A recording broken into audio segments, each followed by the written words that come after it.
Hello friends, income tax के cases की series में आज जो केस हम डिस्कस करेंगे वो सेक्शन 68 की एडिशंस को लेकर के है। असेसमेंट प्रोसीडिंग्स के दौरान ये देखा जाता है कि जब कभी भी एसएससी ने अपनी शेयर कैपिटल को इंक्रीज किया होता है या लोन्स एंड एडवांसेस लिए होते हैं और एसएससी को उस शेयर कैपिटल की क्रेडिट वर्थीनेस के लिए प्रूव करने के लिए बोला जाता है और एसएससी उससे रिलेटेड सारे एविडेंसेस असेसिंग ऑफिसर के पास सबमिट कर देता है, तो assessing officer at the end कोई ना कोई एक ऐसी बात कहकर के एसएससी का असेसमेंट कर देता है और पूरे असेसमेंट प्रोसीडिंग्स के दौरान जो एसएससी ने एविडेंसेस सबमिट किए होते हैं उनको कहीं पे भी अप्रिशिएट नहीं किया जाता, उनमें कोई भी लैक्यूना या डेफिशिएंसी नहीं बताई जाती जो कि जेन्युइन हो और एसएससी का एडिशन सेक्शन 68 के अंदर कर दिया जाता है। तो ऐसे एडिशंस करने के लिए असेसिंग ऑफिसर को कौन सी प्रोसेस, कौन सी तहजीब फॉलो करनी चाहिए, यही चीज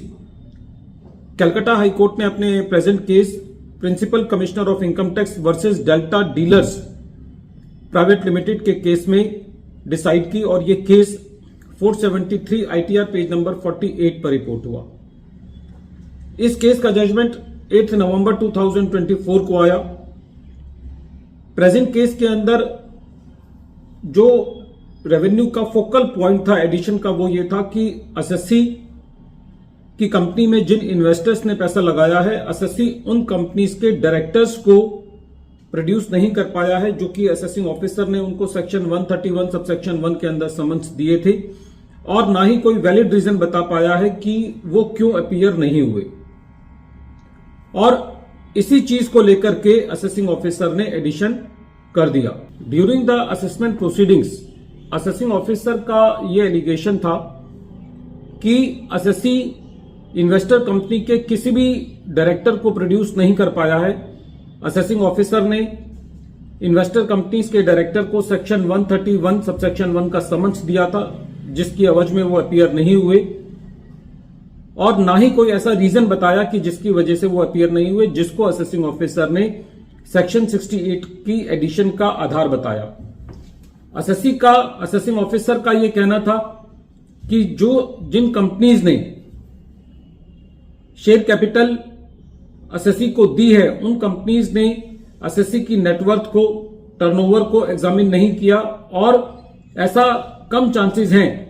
कि एक एसएससी जो कि जिसका टर्नओवर बहुत कम है, जिसकी नेटवर्थ नहीं है, कि उस कंपनी में कोई ऐसे इन्वेस्टर इतने ज्यादा प्रीमियम पर पैसा लगाएगा। असेसिंग ऑफिसर का यह भी कहना था कि एसएससी ने खाली प्राइमरी एविडेंस सबमिट किया है, एसएससी इन्वेस्टर कंपनीज की क्रेडिट वर्थीनेस को बताने में असमर्थ रहा है। सीआईटी अपील ने भी असेसिंग ऑफिसर के ऑर्डर को अपील रखा। असेसिंग ऑफिसर का यह भी एलिगेशन था कि जब एसएससी के एड्रेस पर इन्वेस्टिगेशन किया गया तो उस एड्रेस पर कोई नहीं था और एसएससी को खाली 7 महीने अपना बिजनेस शुरू किए हुए हैं। इतने कम समय में एक कंपनी इतने बड़े शेयर प्रीमियम को फैच नहीं कर सकती। जब ये मैटर ट्रिब्यूनल में गया तो ट्रिब्यूनल का यह कहना था कि प्रेजेंट केस के अंदर जो इन्वेस्टर कंपनीज हैं उन्होंने सबने अपनी रिटर्न फाइल की है, या तो उनका सेक्शन 143 सबसेक्शन 1 के अंदर इंटीमेशन भेजा गया है या उनका सेक्शन 147 सबसेक्शन 143 सबसेक्शन 3 के अंदर सब्सटेंटेटिव बेसिस पर असेसमेंट हुआ है और वो असेसमेंट ऑर्डर्स जो है वो रिकॉर्ड पर भी रखे गए हैं। ट्रिब्यूनल का यह कहना था कि जो इन्वेस्टर्स कंपनीज हैं उनको सेक्शन 133 सबसेक्शन 6 का नोटिस भेजा गया जिसको उन्होंने कंप्लाई किया, खाली 131 सबसेक्शन 1 के नोटिस का कंप्लाई नहीं हुआ। ट्रिब्यूनल का यह कहना था कि जो असेसिंग ऑफिसर है उसकी ये जिम्मेवारी बनती है कि वो एसएससी ने जो एविडेंसेस दिए हैं उसके अंदर कोई डिफेक्ट पॉइंट आउट करे। जो एविडेंस एसएससी ने सबमिट किया था उसको कहीं पे भी असेसमेंट प्रोसीडिंग्स के दौरान कंट्रोवर्ट नहीं किया गया और कुछ भी सब्सटेंशियल असेसिंग ऑफिसर के द्वारा रिकॉर्ड पर नहीं लाया गया। ट्रिब्यूनल का यह भी कहना था कि जो इन्वेस्टर कंपनीज हैं उनके बैंक्स में कहीं पे भी कैश डिपॉजिट नहीं है और जितने इन्वेस्टर कंपनीज हैं उनकी सब्सटेंशियल क्रेडिट वर्थीनेस है। ट्रिब्यूनल का यह भी कहना था कि जो डॉक्यूमेंट्स एसएससी ने दिए हैं उसकी अवज में असेसिंग ऑफिसर ने कोई भी ऐसी फाइंडिंग नहीं दी है जिससे ये पता चलता हो कि जो वो डॉक्यूमेंट्स जो हैं वो फेक है या उनको मैनिपुलेट किया गया है। ट्रिब्यूनल के मुताबिक पूरी असेसमेंट प्रोसीडिंग्स के दौरान जो फैक्ट्स थे उनको एग्जामिन किया गया था और जब ट्रिब्यूनल ने एसएससी को रिलीफ दिया और रेवेन्यू इस मैटर को कोर्ट में लेकर के गया हाई कोर्ट में, तो हाई कोर्ट का ये कहना था कि प्रेजेंट केस के अंदर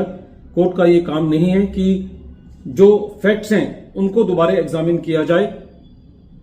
कोर्ट का ये कहना था कि प्रेजेंट केस के अंदर ये असेसिंग ऑफिसर की ड्यूटी थी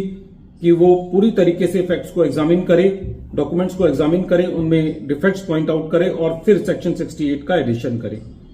तो पूरे केस में ये चीज निकल के आई कि खाली इस वजह से एसएससी का सेक्शन 68 के अंदर एडिशन नहीं किया जा सकता कि जो इन्वेस्टर कंपनीज है उन्होंने सेक्शन 131 सबसेक्शन 1 का कंप्लायंस नहीं किया या उनकी अवज में कोई ऐसा रीजन नहीं बताया कि वो क्यों अपीयर नहीं हुए, यदि एसएससी ने सारे एविडेंसेस को सबमिट कर दिया है। वीडियो के अंत में एक बार फिर मैं केस का नाम रिपीट कर रहा हूं। केस का नाम है principal commissioner of income tax versus Delta Dealers private limited और ये केस 473 ITR पेज नंबर 48 पर रिपोर्ट हुआ। Matter honourable Calcutta high court ने 8 नवंबर 2024 को डिसाइड किया। Thank you friends.